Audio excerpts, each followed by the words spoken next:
Welcome back, Budgeteers. Today we are looking at Korvold Fae-Cursed King, one of the strongest commanders we have seen in a while. 5 CMC Jund, legendary creature Dragon Noble. That is a 4/4, and all that's great, but its abilities are so strong, and that's why we're going to look at this deck today. So, he does have flying, and whenever Korvold enters the battlefield or attacks, we sacrifice another permanent. That sounds bad, but the value we get for it is that whenever we sack a permanent, also including other times, not just off his trigger, we put a +1/+1 counter on him and draw a card. So that is just an insane value engine right away, and I'm going to show you some ways to break that today. We also have other things that are going to let us sack creatures and gain even more value, like the Smothering Abomination effect, and we're also going to create a bunch of little things that we don't mind sacrificing either to Korvold or that we can sacrifice on our own to put a bunch of counters on him to make him a giant flying commander and try to win with commander damage. So let's jump straight into it today. Obviously, we're going to need some sacrificing fodder because Korvold is going to make us sacrifice at least one permanent per turn when he's on the battlefield, and that's fine. We're going to be absolutely okay with that because we're playing things like Krinko. We have several token generators in here. So these are just going to pump out a bunch of little 1/1 tokens. We don't really have any synergies other than the fact that they're free sack outlets. We also have a couple cards like the Reassembling Skeleton that we don't mind sacking because they can bounce straight back to our hand. Also, another one in that category is Squee the Immortal. We can cast him from exile or the graveyard. It's pretty amazing. Also, you just look at Broodhatch Nantuko, it's going to be able to also put tokens in. So those are the two things. We're going to create tokens or get some recurring creatures for that sacrifice fodder. Now, we don't want Korvold to be the only thing synergizing with our stuff dying and us sacrificing stuff. So one of the strongest cards in any sacrifice deck is Butcher of Malakir. It basically makes our sacrificing creatures turn into a one-sided board wipe. As he says, whenever Butcher of Malakir or another creature you control dies, each opponent sacrifices a creature. So obviously, if we get into some kind of chain where we can sack 4, 5, 6 tokens, everybody else is going to have to sack maybe their whole board, depending on what strategy they're playing. Also, look at Savra, just another nice little utility. Whenever we sacrifice a black creature, you may pay 2 life, and if we do, each other player sacrifices a creature. We see a lot of that theme. And then we sacrifice a green creature, we get to gain 2 life. We also have a few things like Blood Aspirant and Bloodbriar, which just gain counters as we sack stuff. And there's a few other ones in there, things like Vindictive Vampire and Sir Conrad, that actually just drain our opponents when we sack stuff. So obviously, sacking stuff we already want to be doing, and so we're going to be getting even more value than just what Korvold brings, which is absolutely awesome.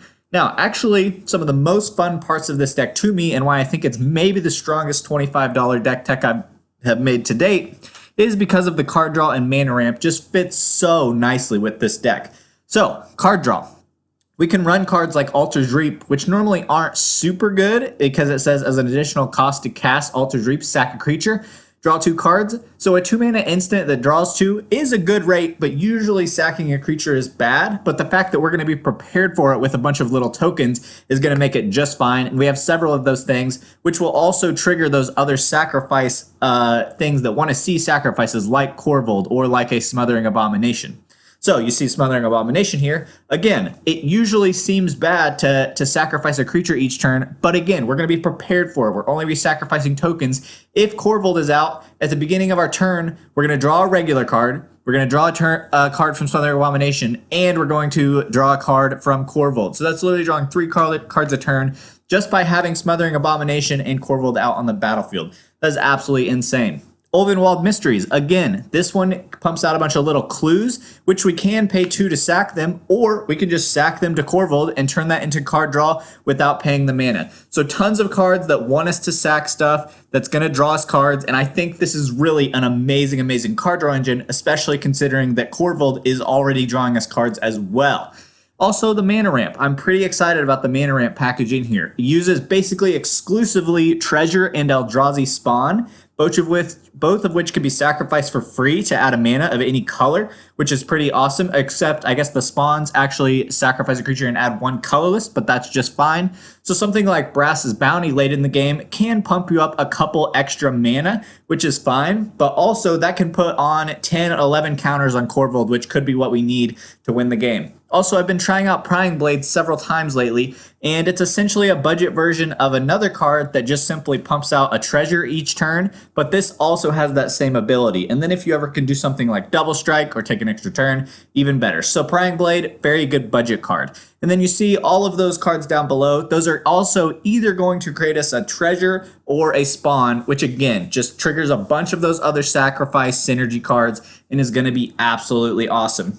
Now, this is going to be a short video for today. This is our last category, as this deck is just streamlined, efficient, good at what it does, and it doesn't need to do a whole lot else. But we look at a couple unique removal things. Something like Caustic Caterpillar and Thrashing Brontodon are just good enough to play in general anyway as budget options. But then again, they're going to give us just a little more value as we are sacrificing a creature to do those, and those are going to be great. Also, the removal, pretty bad in general. A 5-mana sorcery removal spell, typically not playable, but we will go ahead and throw it in for this $25 version because it does give us a little bit, 2 of those Eldrazi spawn, which are creatures, which are great. So they still trigger things like Butcher of Malakir, and that's all going to be awesome. So again, very short video to start because this deck is just super focused, super streamlined. You want to play aggressive, swing in with Korvold, sacrifice a bunch of stuff, and don't care about stuff dying. Now, before we go on to some game winners, I want to jump over to TCG Player and show you how much this deck cost. We crushed it today, coming in at just over $25, even after shipping,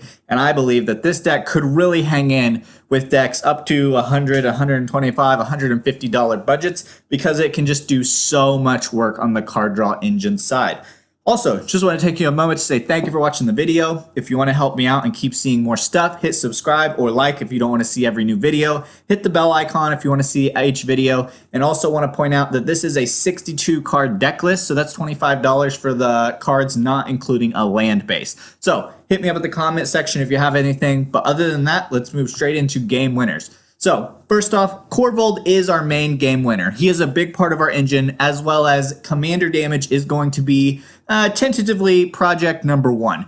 But we also have just, like in general, the value of this deck is just going to overwhelm people. So you see on the left, I put Butcher of Malakir up here and other cards like that just give us so much value for sacrificing our creature.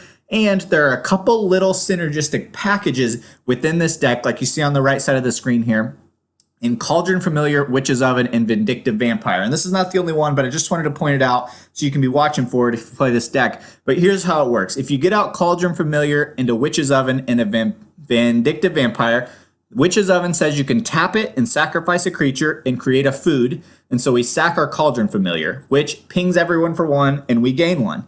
Now, Cauldron Familiar says we can sacrifice a food to put it back onto the battlefield. Now, unfortunately, Witch's Oven has to be tapped, so you can only do that once each turn. But just picture that, you're draining everyone for 1, gaining 1 life each turn, and then if you've got other stuff going on, you can easily roll that into a bunch of value. So just little mini value engines, nothing infinite in here, but, at $25, having those little engines is going to be really nice. And with the Cauldron Familiar, you can leave it up as a blocker, declare block, tap the Witch's Oven, drain everybody, they miss the attack, it's great. So, in the end, I think Korvold just by himself is incredibly strong, and I think he's a great card to pick up if you are on a limited budget and you're trying to keep up with some friends. So I highly recommend it. If you get a chance to try this deck out, let me know how it goes. But other than that, I'll see you later, budgeteers. Have a great day.